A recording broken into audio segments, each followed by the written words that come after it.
RTP. Y ya está con nosotros Benjamín Villagrán. Él es productor del podcast y también anfitrión del podcast Ecuador Podcastero. Vamos a hablar sobre las elecciones de Chile en este domingo 16 de noviembre. Hay varias expectativas, el sucesor también de Boric, o sucesora de Boric, y quienes también apuntan hacia la derecha y centro. Bienvenido a la mañana en RTP. Muchas gracias. Bueno, las elecciones en Chile están bastante entretenidas, pero no muy dramáticas, dentro de que lo que se juega ya no es realmente un escenario de todo o nada. Las elecciones allá se hacen a contar de ya varios periodos electorales en 2 vueltas.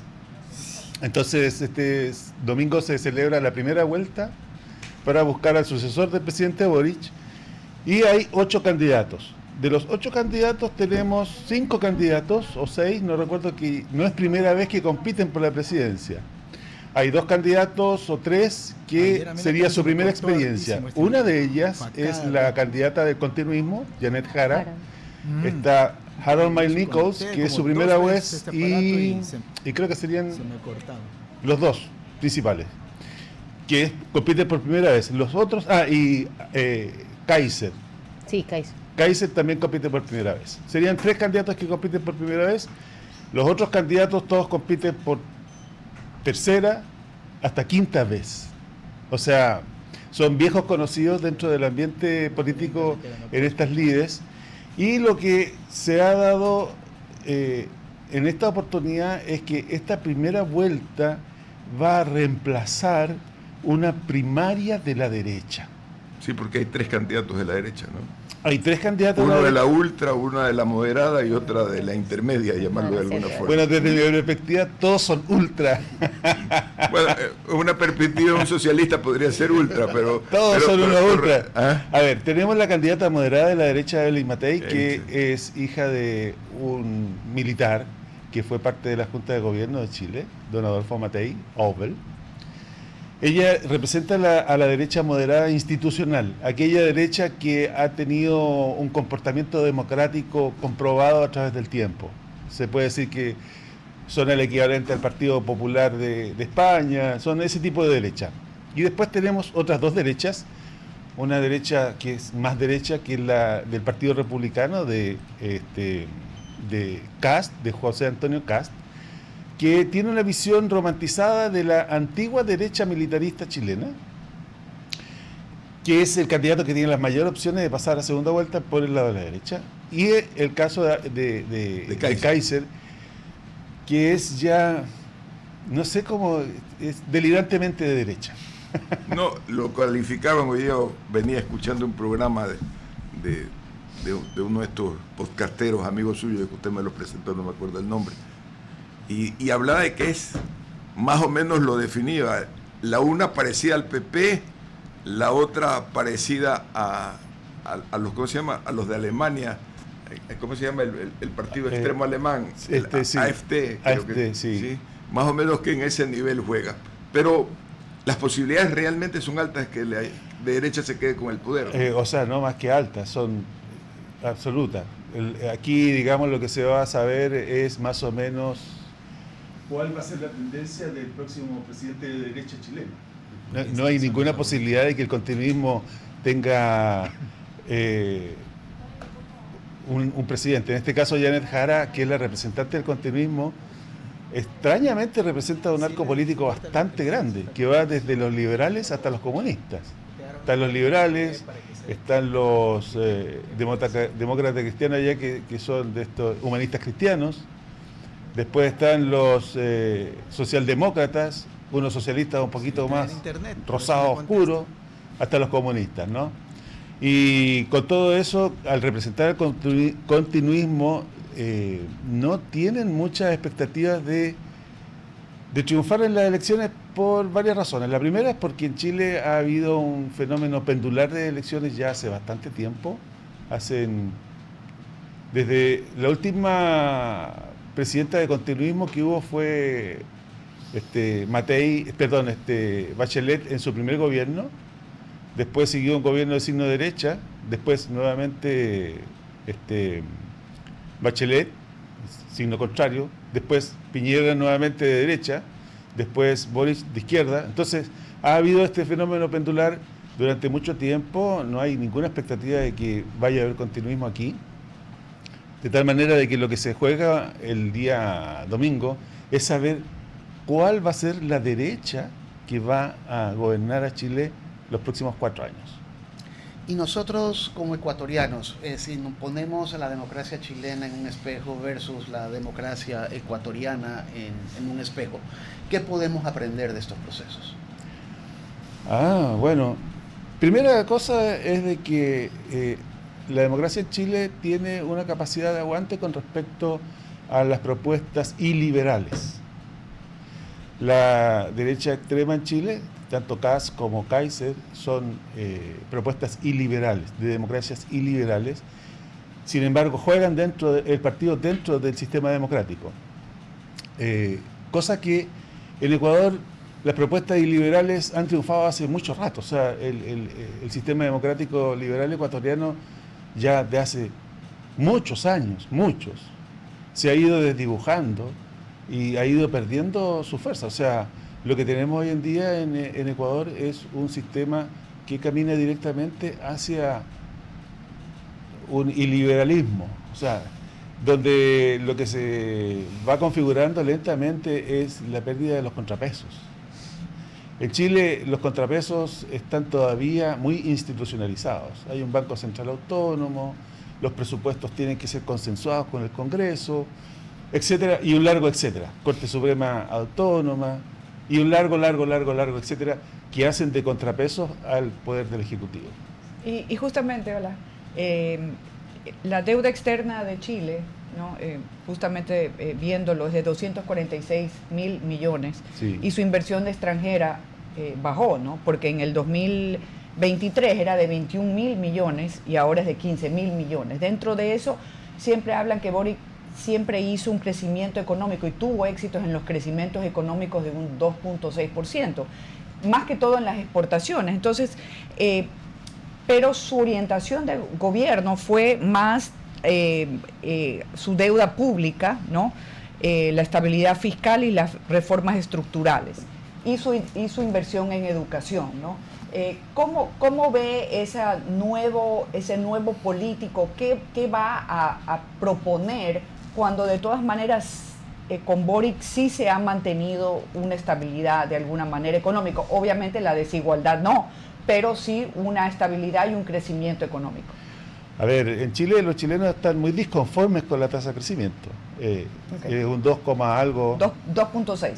Exacto, 2.6 es lo que se espera que va a rematar este año.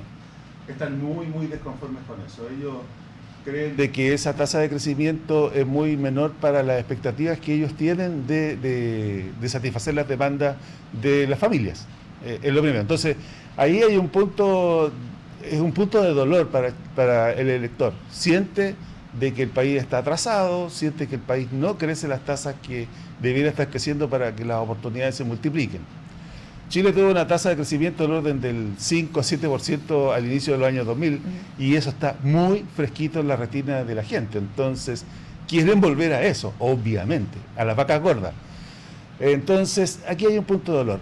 Por otro lado, Boric entró a la presidencia de la República como una especie de rechazo a la ultraderecha. Él ganó las elecciones frente a José Antonio Kast, que es republicano del Partido Republicano Chileno, fundado por él, que es de ultraderecha, y la ciudadanía hizo un voto de rechazo a Kast. ¿Por qué hizo este voto de rechazo a Kast? Porque Kast, junto con tener una serie de críticas con respecto a la conducción económica del país, también tenía una serie de reivindicaciones de carácter cultural. Por ejemplo, eliminar el aborto por 3 causales, etcétera, un largo etcétera de ese tipo de reivindicaciones que implicaban retroceder derechos y poner a la mujer de nuevo en un estado de secundario frente a la sociedad. O sea, una serie de regresiones de derechos plantea Kast, que en esta oportunidad no las ha puesto en el tapete como una aspiración de su gobierno. Pero frente a una pregunta que se le hizo en en la última debate, que fue el lunes recién, le preguntan: ¿usted sigue pensando lo mismo? Sí, yo soy el mismo. Soy exactamente la misma persona, pero las preocupaciones de Chile son y siguió con otra cosa. Es la misma persona. Cuando Boric sale electo por este efecto rechazo a Kast, a la ultraderecha, Boric contaba con que la Asamblea Constituyente de Chile iba a sacar una nueva constitución y su plan de gobierno se iba a ajustar a esa nueva constitución. Oh, sorpresa, ¿qué fue lo que ocurrió? La ciudadanía le dijo a esa constitución NO no por un 62%. O sea que es algo aplastante. En otro momento podemos hablar si qué era esa constitución, por qué lo rechazaron, qué fue lo que ocurrió. Pero el hecho concreto es que le dijeron no. En ese momento, Boric quedó sin plan de gobierno, a 6 meses de haber asumido el cargo. O sea, un tipo que entra con su plan de gobierno: voy a tener una asamblea constituyente, con estas vamos a hacer una serie de avances en términos de derechos, vamos a reconfigurar el Estado, tengo para entretenerme 4 años cambiando todo, y le dicen no. ¿Y ahora qué hago? Entonces, en ese momento él se encontró frente a una disyuntiva que la resolvió muy bien. Fue llamar a la socialdemocracia a cogobernar. Y en ese ejercicio de cogobernar, él cambió sus posturas con respecto a la administración del Estado de donde estaba a donde era posible. O sea, sin nueva constitución, sus propuestas eran inviables todas, de tal forma de que se vio obligado a pegarse un baño de realismo político y a administrar lo que tenía entre manos los 3 años y medio que le restaban.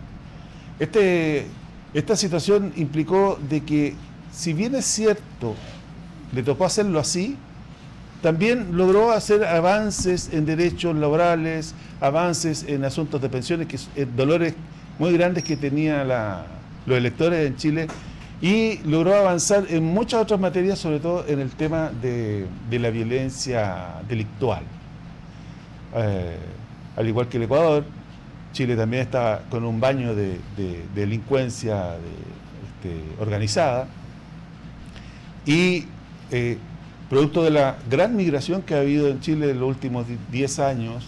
Chile es un país de 18 millones de habitantes, muy similar en tamaño de habitantes al Ecuador, pero con 1.2 millones, sí, un millón punto algo de habitantes que son nacidos en otras latitudes. Entonces, esto ha implicado de que ha habido toda una reconfiguración sociológica, y la delincuencia se ha presentado con un rostro distinto, un rostro más caribeño, por decirlo así. Benjamín, y en ese sentido, ha respondido una pregunta que te iba a hacer, y era cómo Boric termina este periodo, tal vez si lo calificamos como un periodo mixto entre aciertos y lo que acabas de señalar, una cogobernanza bastante racional, debido a que tenía que tomar las herramientas que tenía. Me voy a la siguiente pregunta. El tema de la criminalidad es parte de esta campaña electoral. Sí, fundamental. Se le escucha a Jara hablar de aquí debemos volver a que los delincuentes tengan miedo y los ciudadanos caminen libres, algo que nosotros también lo hemos escuchado por múltiples ocasiones en campañas electorales. ¿No suena a que podría estar caminando, y te consulto, también nuevamente una nueva propuesta de una constitución que permita el endurecimiento de penas? ¿Cómo llegan estos dos candidatos y qué propuestas traen en esta materia de seguridad? A ver, el debate político que hay en torno de las elecciones en Chile se ha reducido de la multiplicidad de temas posibles que puede haber en este tipo de justas políticas, que son enormes, solamente prácticamente a 2 temas: crecimiento económico y control de la delincuencia. Son las 2 preocupaciones más importantes que tienen los electores en Chile en este minuto. Te hago una referencia. Ecuador tiene una tasa de homicidios más o menos que va por los 42, 43 personas cada 100.000 habitantes, y creciendo, y creciendo. Chile tiene 6.3 homicidios cada 100.000 habitantes y a la baja. O sea, son realidades objetivas o indicadores objetivos que te están dando una diferenciación con respecto a una realidad y a la otra realidad. Sin embargo, la brutalidad de los delitos de sangre que hay en Chile, que son muy desacostumbrados para allá, han generado una expectativa en la población en donde este es un tema muy central. ¿Qué es lo que se espera? Lo que se espera es que lo que se vaya a dirimir aquí no sea qué problemas resolver. El diagnóstico lo tienen los chilenos en su cabeza, es seguridad, sea como sea el indicador objetivo, y el tema económico sea como sea, que si lo vemos no es tan objetivamente malo. Pero los chilenos quieren que se resuelva eso. Y el asunto consiste en cómo se va a resolver. Entonces, aquí no hay dramatismo. Ninguna de las candidaturas, ninguna, piensa de que el diagnóstico es otro y hay que resolver otros problemas. Todas piensan que eso es lo que hay que resolver. Convergen en ese lugar. Convergen en ese punto. Cero dramatismo. El asunto es ni siquiera cómo lo van a hacer, porque todos más o menos están de acuerdo en cómo lo van a hacer. El asunto consiste a quién la población le cree más, qué es lo que va a hacer. Quedamos muy agradecidos por esta conversa. Nosotros vamos a un comercial. RTP